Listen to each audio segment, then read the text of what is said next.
کراچی سے پشاور کی سمت انڈس ہائی وے کے 800ویں کلومیٹر پہ آپ کو دائیں جانب ایک بورڈ دکھائی دے گا، رسول پور۔ سرسری گزر جائیں تو معمولی سا گاؤں، دھیرے دھیرے دیکھیں تو بہت کچھ عام ڈگر سے ہٹا ہوا۔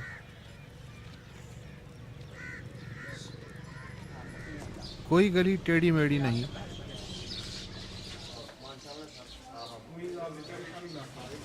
کوئی کوچہ بے نام نہیں۔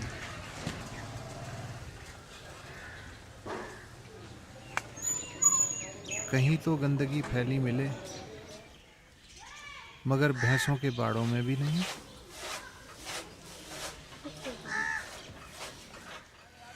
بچے بچیاں جوق در جوق اسکول جاتے ہیں، مگر اس میں بھلا کیا خاص بات ہے؟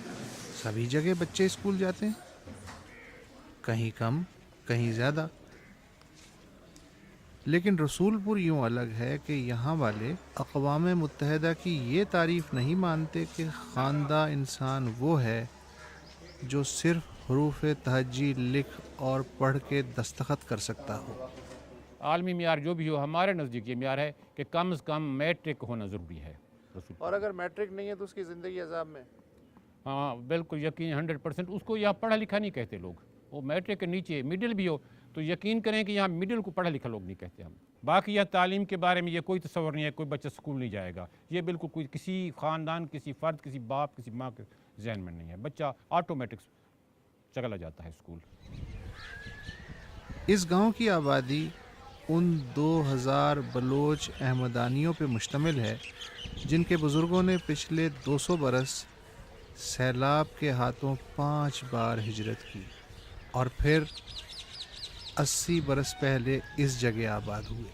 ہمارا ایک بزرگ گیا تھا دہلی امین آباد، وہاں اس نے اسلامی تعلیم حاصل کی۔ کب کی بات ہے یہ 1821 کی بات ہے۔ ہم سب کاشتکار تھے، جٹ تھے۔ اس نے کہا بھائی تم تعلیم حاصل کرو۔ پھر ہمارے دادے، 3 دادے، وہ 3 گئے تعلیم حاصل کرنے کے لیے۔ پھر سے ایک سلسلہ چل پڑا۔ یہاں آیا تھا عارف نواز SSP، وہ سالانہ ایک رسالہ نکالتا تھا پورے محکمے کا۔ اس نے لکھا ہے کہ اس ضلع میں ایک گاؤں ہے رسول پور، جہاں کی بلی بھی گریجویٹ ہے۔ رسول پور بسنے کے 2 برس بعد 1935 میں یہاں لڑکوں اور لڑکیوں کے لیے 2 الگ الگ پرائمری اسکول اپنی مدد آپ کے تحت بنائے گئے۔ تاریخ پیدائش میری ہے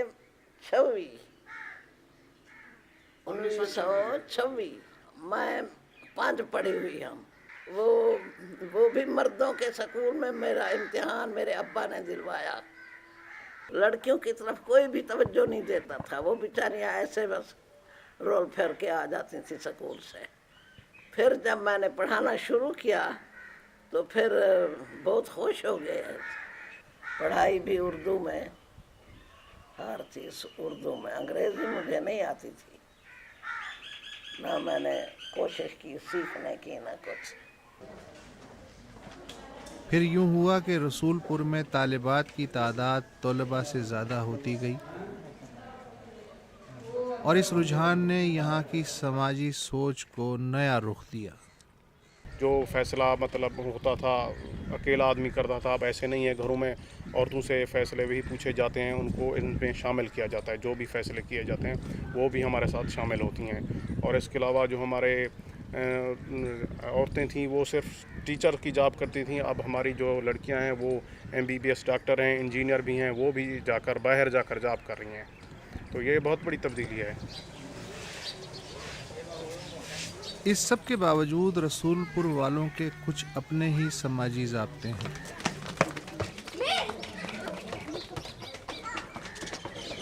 پورا گاؤں نو اسموکنگ ایریا ہے،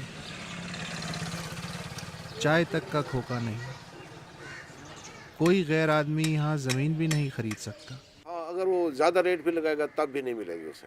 اچھا، اگر آ بھی جائے کسی وجہ سے تو اسے شادی کو بھی میں شریک نہیں کرتے، رجسٹ کریں گے ہر حال میں۔ نئی بھی باہر سے آتا ہے، کپڑے بھی باہر سے استری ہوتے ہیں۔ جو بھی دوسرا آدمی یہاں پر